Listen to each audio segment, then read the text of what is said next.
8월 23일 화요일 새벽 기도회에 참여하신 여러분들 주님의 이름으로 환영하고 축복합니다. 오늘 우리들이 함께 묵상할 말씀은 민수기 28장 1절로 15절에 있는 말씀입니다. 제가 새 번역에서 읽겠습니다. 주님께서 모세에게 말씀하셨다. 너는 이스라엘 자손에게 명령하여라. 너는 그들에게 말하여라. 정해진 절기에 따라서 너희는 내가 받을 제물, 내가 먹을 음식, 곧 나에게 불살라 바쳐서 나를 기쁘게 하는 향기의 희생 제물을 어김없이 바치도록 하여라. 너는 또 그들에게 말하여라. 너희가 나 주께 바쳐야 할 불살라 바치는 제사는 다음과 같다. 1년 된 흠없는 어린 수양을 날마다 2마리씩 날마다 바치는 번제로 바쳐라. 수양 1마리는 아침에 바치고 다른 1마리는 저녁에 바쳐라.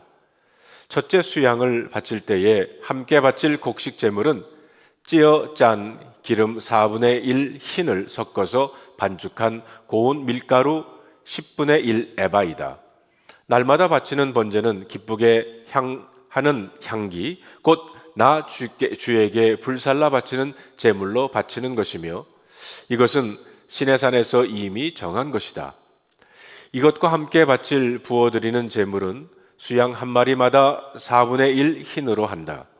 너는 거룩한 곳에서 독한 술을 나 주에게 부어 바쳐라. 저녁에 둘째 수양을 바칠 때에도 아침에 한 것처럼 그렇게 곡식 제물과 부어드리는 제물을 바쳐라. 이것은 향기로 주를 기쁘게 하는 살라 바치는 제사이다. 안식일에도 1년 된 흠없는 어린 양 2마리를 기름으로 반죽한 고운 밀가루 10분의 2 에바의 곡식 제물과 거기에 맞는 부어드리는 제물과 함께 바쳐라.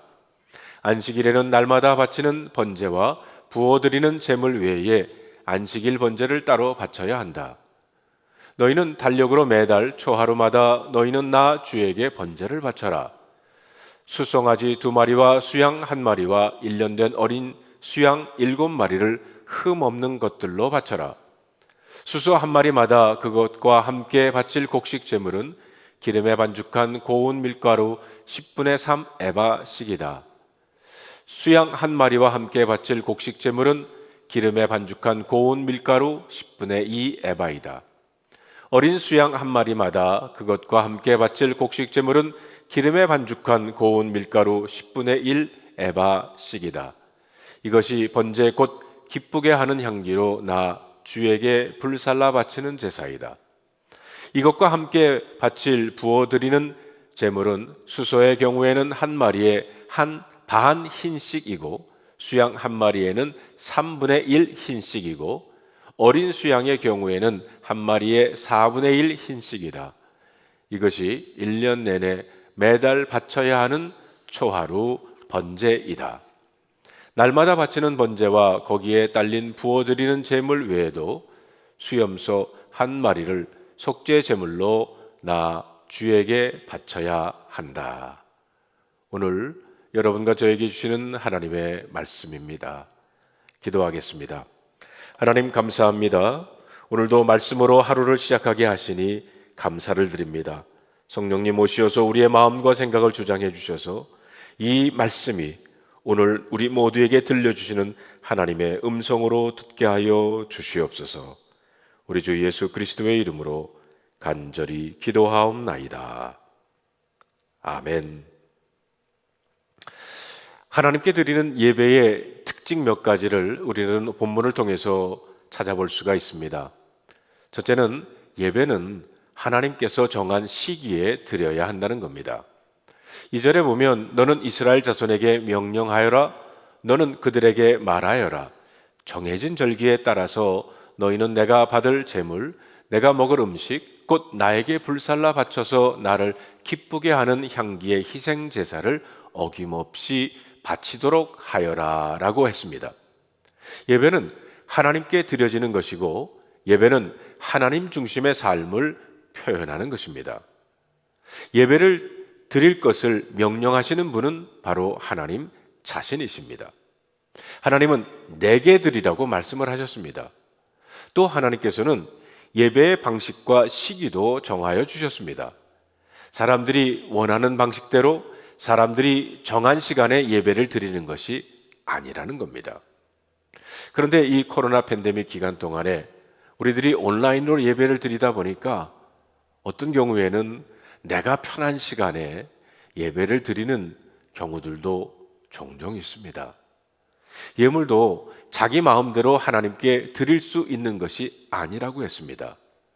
그런데 가끔 지정 헌금을 드리는 분들이 있는데 하나님 앞에 드리는 것도 내가 지정해서 내가 원하는 것에 지정하여 드린다. 한번 생각해 봐야 할 것이 아닌가 생각해 봅니다. 둘째로 예배는 희생을 필요로 합니다. 예배자는 반드시 희생 제물을 가지고 하나님께 나아가야 했습니다. 하나님께서 받으시는 예배를 드리려면 예배자 자신의 속죄가 필요했기 때문입니다. 그래서 히브리서 9장에 보면 피 흘림이 없이는 사함이 없다라고 했습니다.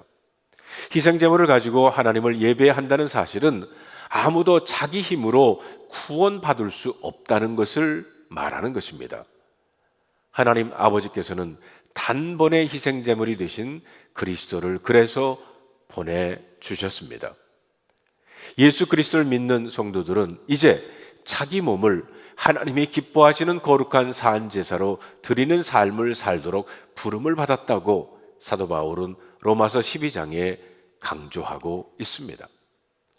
구약의 예배에서 희생제물 외에 드려지는 곡식과 기름과 포도주와 첫 열매 그리고 11조는 다 하나님께 대한 헌신을 상징하는 것들입니다. 이런 섬김은 오늘날 신자들에게 속죄와 구원의 방편이 아니라 열매로 나타나야 합니다. 신자의 헌신은 다 그리스도의 십자가 죽으심의 열매입니다. 셋째, 예배는 신자의 삶 전체를 포괄합니다. 이스라엘 백성의 삶은 모두 예배를 중심으로 돌아갔고 예배에 근거하고 있었습니다. 이스라엘 백성은 하나님과의 관계와 무관한 자들의 삶은 생각조차도 할 수 없었습니다.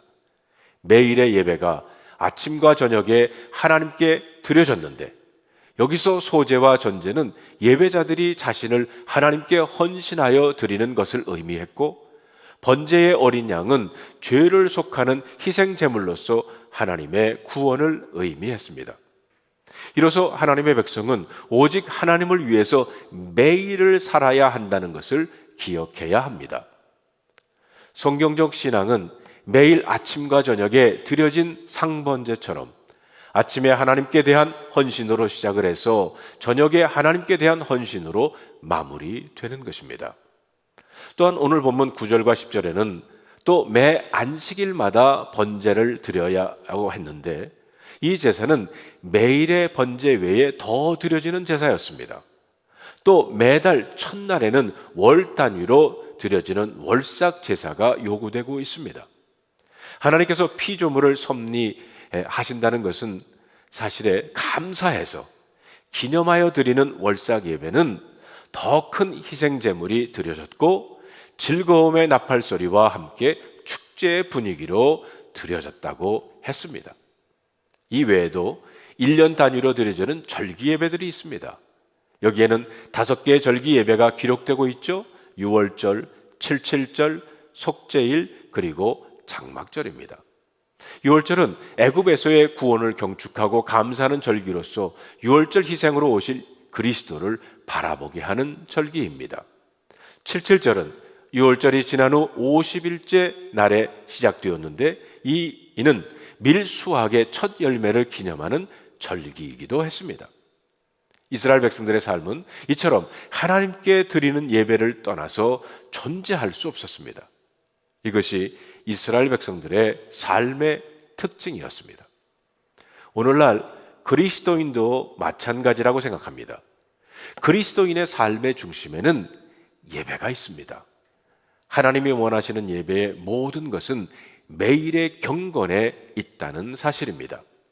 아침에 기도하고 저녁에 하루를 정리하면서 하나님께 무릎을 꿇고 기도하는 삶을 하나님 앞에서 세워가는 주님의 백성이 되시기를 주님의 이름으로 축원합니다. 기도하겠습니다. 하나님 감사합니다. 오늘도 이 하루의 첫 시간 저희들 다른 것 하기 전에 하나님 앞에 나와 예배하게 하심을, 하나님의 말씀을 묵상하며 이 하루를 시작하고 기도하게 하심을 감사드립니다. 오늘 하루 종일 이 말씀을 묵상하며 예배자로 살아가는 우리 모두가 되게 하여 주시옵소서. 우리 주 예수 그리스도의 이름으로 간절히 기도하옵나이다. 아멘.